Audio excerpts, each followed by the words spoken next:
Bonjour à tous et bienvenue dans cette nouvelle vidéo qui va vous présenter aujourd'hui comment vous servir du logiciel de découverte et de configuration des matériels Uniview qui s'appelle EZ-Tool. Donc voici le logiciel EZ-Tool. Alors la première chose à faire quand vous êtes dans le logiciel EZ-Tool, ça va être éventuellement de changer la configuration. Vous voyez, quand on démarre le logiciel, là, il aura des options qui sont cochées. Là, actuellement, par exemple, c'est uniquement les caméras. Je veux dire que je veux voir tout ce qu'il y a sur mon réseau. Moi, je vais changer la configuration parce que j'aimerais bien avoir des informations un peu plus intéressantes qu'uniquement le numéro de modèle et sa version de firmware. Donc, je vais toucher à la configuration de la recherche et je vais lui cocher toutes les options. Numéro de série, masque, passerelle, état de l'appareil.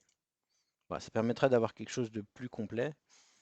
Par exemple, si vous appelez pour avoir des informations sur une caméra, on vous demandera le numéro de série. Grâce à ça, sans aller démonter la caméra, vous avez l'info tout de suite à l'écran. Alors, important pour l'instant, il connaît l'adresse IP des produits. Par contre, il ne connaît pas le masque de sous-réseau, la passerelle, pour la bonne et simple raison qu'on n'est pas allé chercher ces informations dans les caméras. On a besoin d'être connecté pour cela, d'être identifié. Donc, si jamais j'avais besoin d'avoir toutes les informations des caméras maintenant qui sont sur mon réseau, je vais dire que je ne veux pas tout. Je veux que mes caméras. J'aimerais avoir l'ensemble des informations IP de mes caméras. Moi, je dis que je vais sélectionner tout le monde. Je me connecte. Je tape mon mot de passe admin que j'ai défini plus tôt. Et hop, voilà, maintenant le système va se connecter à tout le monde. Il nous afficher toutes les adresses IP, le masque de sous-réseau et compagnie. Bon, il y en a une qui a mis un peu plus de temps que les autres à répondre, mais tout est OK.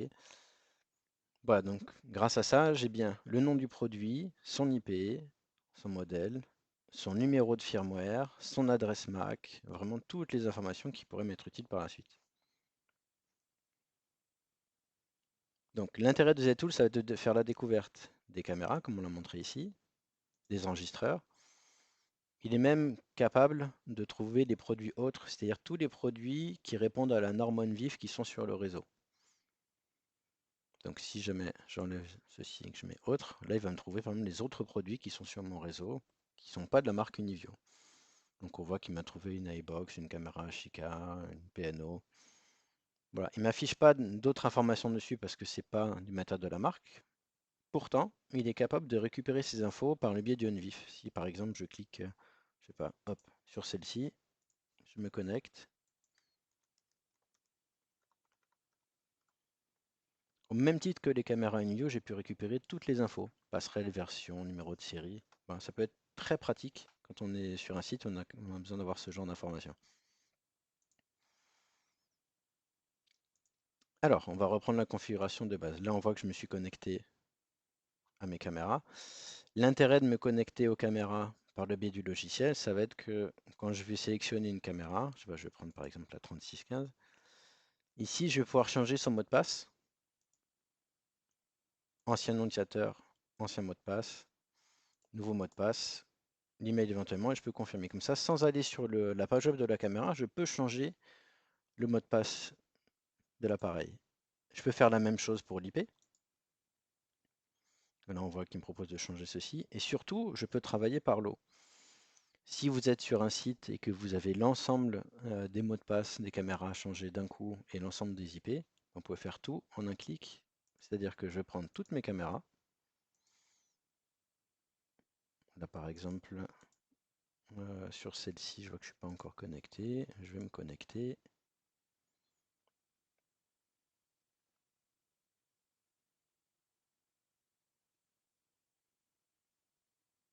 Un petit peu plus de temps que les autres répondent, mais c'est fait. Et voilà. Et une fois que j'ai sélectionné tout le monde, je peux changer les mots de passe de mes 22 caméras, en l'occurrence là, en un seul coup. Donc je vais pouvoir changer les mots de passe de toutes mes caméras et aussi changer leur IP. Si jamais je clique sur changer l'IP, il va me proposer à ce moment-là un début, une fin. Je veux dire, bah, très bien, moi j'ai envie de commencer les adresses IP de mes caméras à 60. Et à ce moment-là, il va faire de 60 jusqu'à 80. Si je fais OK, il va me changer à la volée tout le monde. Et ce qui est intéressant, c'est que ZTool est même capable de changer les adresses IP des caméras qui ne se trouvent pas sur le bon sous-réseau. Il est capable de dialoguer avec elles quand même. Je vais vous présenter pour ça un cas concret. Par exemple, on imagine que j'ai fait une erreur sur cette caméra. Donc je vais me connecter à la page web de cette caméra et je vais faire exprès de faire une bêtise.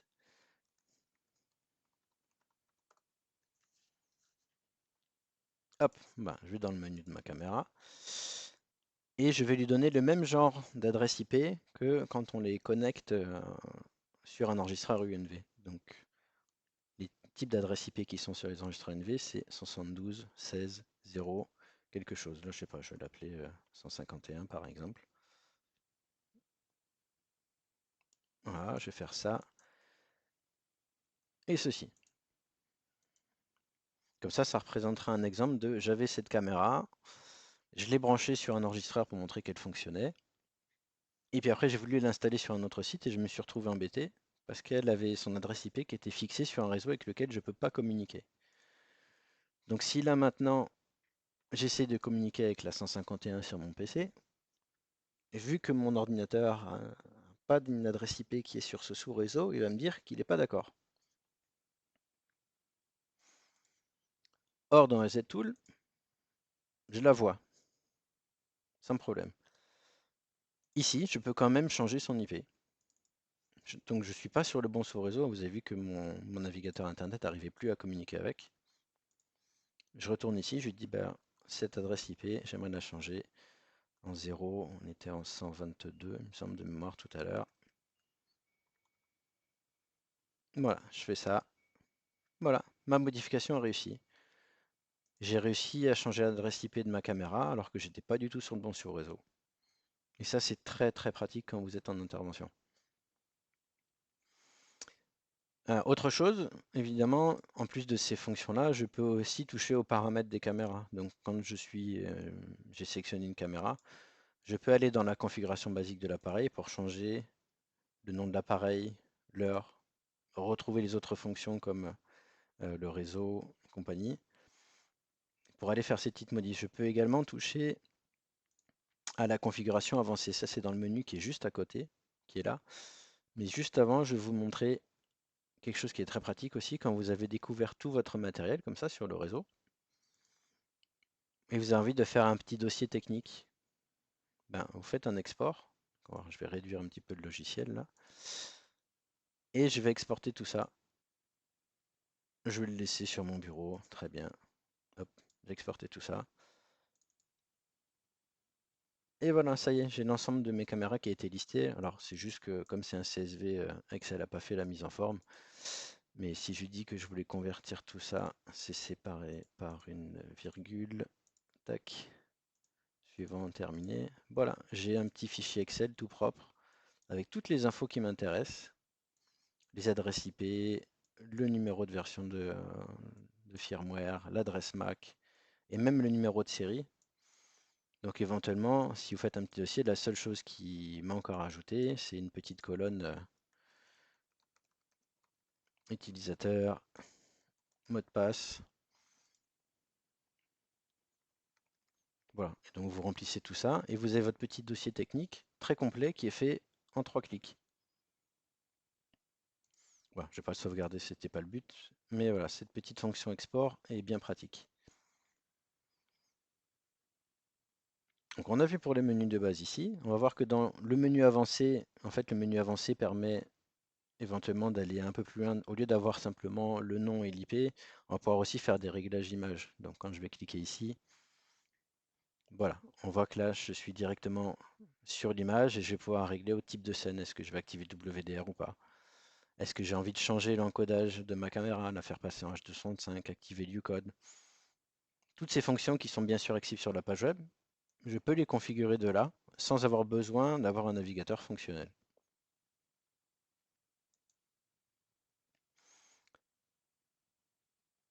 Maintenant, la mise à niveau. Donc la mise à niveau, c'est pour faire une mise à jour des produits, hein. En fait, le plus utile, c'est la mise à niveau en ligne puisque tout le système se fait automatiquement. C'est-à-dire que je me connecte à ma caméra. À partir du moment où elle est connectée, je peux dire je veux vérifier la mise à niveau. Il va me dire si j'ai la version la plus récente. Si jamais j'en ai sélectionné plein, je vais prendre presque tout le monde par exemple. Voilà, je vais laisser ça pour l'exemple. Là, je sais que j'en ai une ou deux où j'ai besoin. Voilà. Par exemple, si je lançais la mise à jour, j'ai celle-ci qui a besoin d'une mise à jour. On voit que c'est pas la toute dernière version. Si jamais je fais OK, le logiciel va télécharger le firmware, l'installer, la redémarrer. Il va tout faire automatiquement. Éventuellement, si vous avez besoin de mettre à jour la caméra avec un firmware qu'on vous a fourni sous forme d'un fichier zip, vous avez bien sûr la mise à niveau locale qui est aussi possible. Donc, quand vous connectez mise à niveau, il va vous demander très bien où se trouve l'emplacement pour la mise à jour de cette caméra. Vous allez sélectionner le fichier zip qu'on vous a donné et vous pourrez mettre à jour votre caméra sans avoir besoin d'accéder à la page web encore une fois.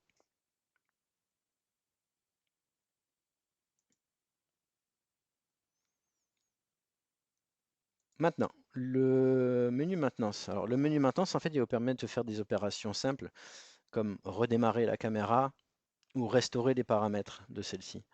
Donc, j'ai pris qui comme souffre-douleur tout à l'heure? Je pense que c'était la 3615. Hop, celle-ci, je suis déjà connecté. Donc, je pourrais choisir de la redémarrer et je peux rétablir ces paramètres par défaut et paramètres d'usine par défaut. La différence entre les deux, c'est exactement comme quand on est sur la page web. Si je prends la première restauration, tout va être restauré, sauf l'IP, l'identificateur mot de passe.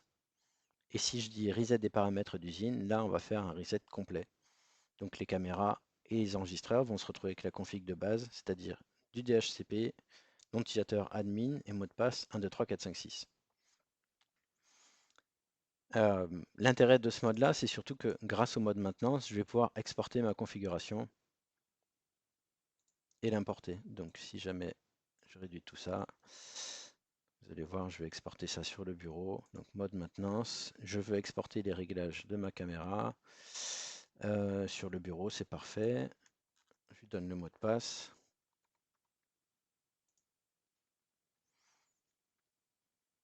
Et voilà, le fichier de config est sur le bureau. Comme ça, si jamais quelqu'un fait un reset de la caméra, je pourrais importer mon fichier de config, soit directement dans le menu de la caméra, soit à partir de ce même mode avec importer les réglages. Autre chose qui peut être très intéressante à faire dans le logiciel de ZTool, c'est que vous avez toujours un état des produits qui peut apparaître. Je ne vous ai pas montré tout à l'heure ici, mais quand je suis dans le mode basique, si j'ai envie de voir si mon produit est bien en ligne, s'il est bien enregistré sur le cloud, hop, quand je retourne sur tous, non d'ailleurs je vais prendre que les NVR, je vais aller chercher celui-ci,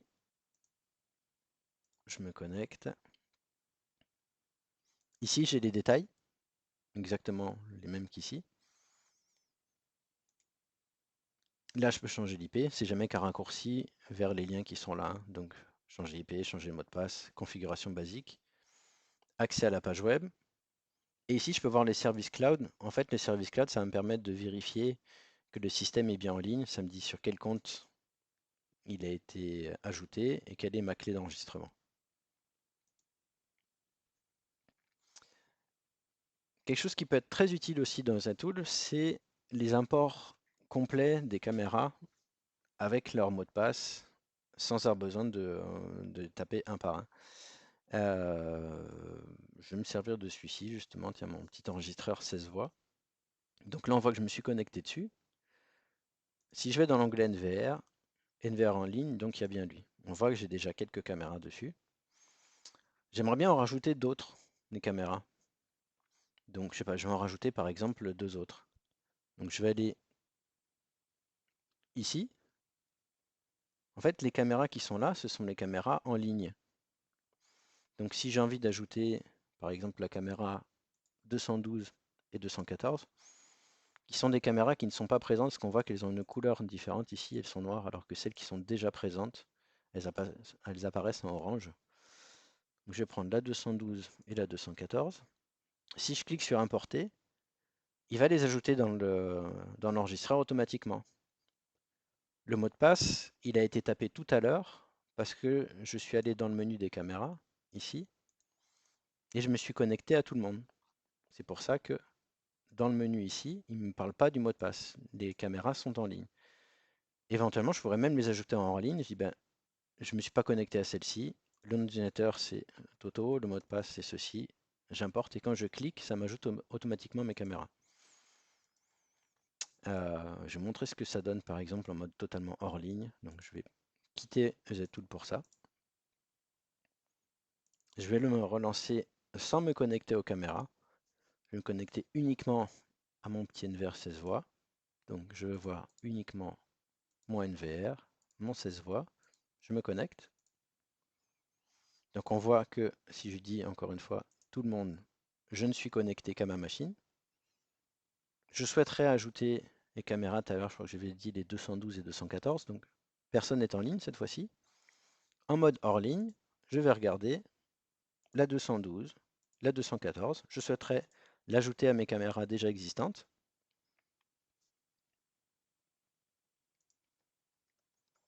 Hop, je tape mon mot de passe,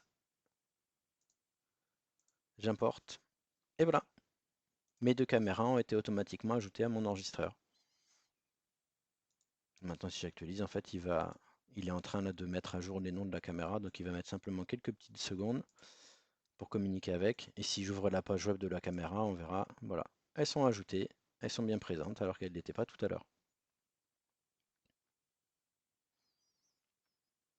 Autre chose qui peut être utile dans ZenTool, ça va être le calcul des disques. C'est la dernière partie qui est faite avec le logiciel. Donc ça, c'est quand un client va vous demander, est-ce que je pourrais avoir mes 15 jours d'enregistrement pour mes 6 caméras, par exemple. Est-ce que je peux avoir mes 30 jours d'enregistrement pour tel autre modèle. Voilà comment ça fonctionne. Il suffit d'ajouter ces caméras. Donc là, je veux dire que je vais ajouter 6 caméras à 5 millions de pixels. Donc, je sais pas, je vais prendre par exemple celle-ci. OK. Je ne vais pas toucher au réglage de base. Donc voilà, j'ai 6 caméras. Et actuellement, il est en calcul du nombre de jours. Donc, il me dit qu'actuellement, mes 6 caméras, avec un disque dur de 2 Tera, je n'ai que 4 jours d'enregistrement. Pourquoi il m'annonce aussi peu? Parce que c'est noté en haut. J'ai 24 heures sur 24 un enregistrement. Or, mes caméras, bien souvent, elles vont, quand on aura activé des fonctions comme le Ucode par exemple, elles ne vont se mettre à consommer le maximum de données que quand il y aura du mouvement. Donc regardez bien la différence quand une caméra est configurée ou pas. Donc si je laisse la caméra configurée comme ça et que je la mets en enregistrement continu, je n'ai que mes 4 jours. Si par exemple j'ai activé le Ucode sur ma caméra, donc je prends ma caméra, je lui dis que je veux les modifier, j'ai activé le H265, donc qui est 2 fois moins gourmand que le H264 en encodage, et j'ai en plus activé le Ucode basique, qui est le meilleur moyen d'économiser la bande passante sur une caméra. Je fais OK, donc là on voit que je suis passé à 9 jours d'enregistrement, mais dans le commerce dans lequel j'ai mis une caméra, j'ai pas 24 heures sur 24 des déplacements, j'en ai 10 heures sur 24. Avec le même disque de 2 Tera, je sais que j'ai mes 21 jours d'enregistrement correspondant à mes 6 canaux. Si j'avais d'autres caméras avec des résolutions différentes et que je veux faire le calcul, il suffit que je les ajoute et je mets encore d'autres caméras pour faire mon calcul. Éventuellement, si jamais j'ai des gros sites, je vais prendre encore une fois le même nombre de caméras, je vais dire que j'ai 30 caméras ici. Là, je vais faire les calculs qu'un disque plus gros, par exemple un disque de 8 Tera. Donc là, je vois qu'il me prévoit 17 jours d'enregistrement dans la configuration actuelle, c'est-à-dire activé en mode H265 avec le Ucode et 10 heures sur 24 d'enregistrement avec des mouvements. Sur cette machine, il se trouve que j'ai mis ça dans un enregistreur qui gérait le RAID. Je peux très bien lui donner cette info. Je suis en RAID. Je suis en RAID 5. À ce moment-là, j'ai au minimum mes 3 disques. Si j'ai mes 3 disques de 8 Tera, j'ai 34 jours d'enregistrement.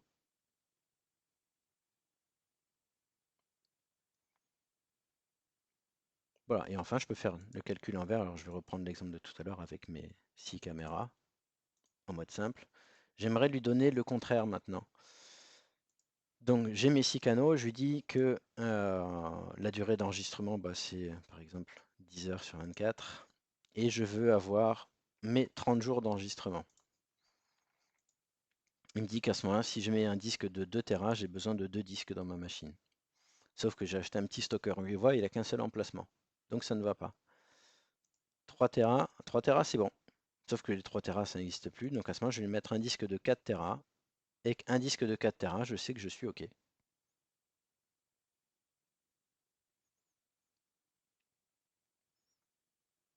Voilà, comme ça vous avez vu comment on pouvait faire les calculs de disque dans ZTool. Et enfin, une dernière chose qui peut être intéressante avec ZTool, tout en bas on a le bouton application. Quand vous cliquez sur application, ça vous donne en fait les applications que vous avez installées. Donc il vous parle des applications mobiles. Il vous parle des applications PC, EZ Station et EZ Player. Si une mise à jour est disponible, vous avez un bouton mettre à jour qui apparaît directement, qui vous permet de ne pas avoir besoin d'ouvrir le logiciel et lui demander de vérifier les mises à jour. EZTool peut le faire pour vous. Voilà, et enfin, comme c'est le cas pour moi ici, si EZTool lui-même a une mise à jour de disponible, vous pouvez cliquer en haut sur nouvelle version. Il vous propose de télécharger la nouvelle version. Et une fois que on a cliqué sur téléchargement, il va automatiquement le télécharger et l'installer.